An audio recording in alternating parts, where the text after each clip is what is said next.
कुठल्या डेप्यावरती? तर 2 जास्वंदी लावले तिथे? नाही, त्याच्या इकडे जरा वर घेतो ना, इथे या टेकवर. तमालपत्राच्या बाजूला? इथे घेऊ काय? कुठे? इथे. तिथे झाडाला नडणार नाही? नाही, इथे येईल बरोबर छान. होय. ती जमीन भाजलेली तिथे टाक. हा हा, तिथे टाक कोपऱ्यावरती. हा आणि इथे कसं होईल, ऊन येणार, ह्या झाडांचं नड नाही होणार. हा चालेल, मग टाक. मग वाढीत. जास्वंदी लावायचं चाललेलं आहे. कुठल्या रंगाची जास्वंदी आहे ती? ती वेगळं आहे कलर. जांभळ्या रंगाची आहे ना? हा, ती जगवली आहे, बघू आता. अच्छा, हा तुम्हाला मी दाखवते. ती बघा त्या डब्यामध्ये ठेवलेली आहे त्यांनी.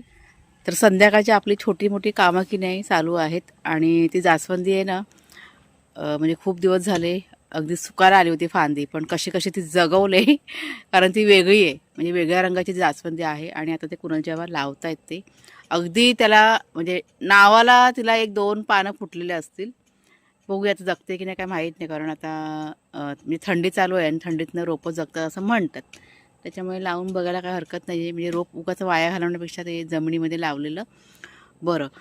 ते बघा तिथे त्यांनी आता खणाला सुरुवात केली. एकदम डीप लावणार? नाही, जरा खत बीत घालतो त्याला व्यवस्थित. शेण घेऊन ये ना मला पण, मी पण जरा बारीक करते माझ्या रोपांसाठी. गमेला बाई ह्या साईडला आहे. राग घेतली? राग घेतली झाडांसाठी. ते शेण आणा तर मला पण आहे ना थोडंसं माझ्या रोपांना टाकायचं, ऐकलं का? माझी रोपं वेगळी आहेत ना. सांगतो, मग तू तुझं काम करायला पाहिजे ना. नाही नाही, मला दे थोडंसं शेण. काम सांगते ते बघायला पाहिजे मी. नाही, थोडंसं शेण आणून दे, मला कंटाळा आला उठायला म्हणून. दे दे प्लीज. एक घमेला आणून दे, मी बसून बसून इथे बारीक करते. मग उद्या माझ्या रोपांना घालता येईल ना मला. आपलं शेण त्या साईडला ठेवलेलं आहे ना. पिशवी भर नको, घमेले भर पाहिजे, घमेला भर.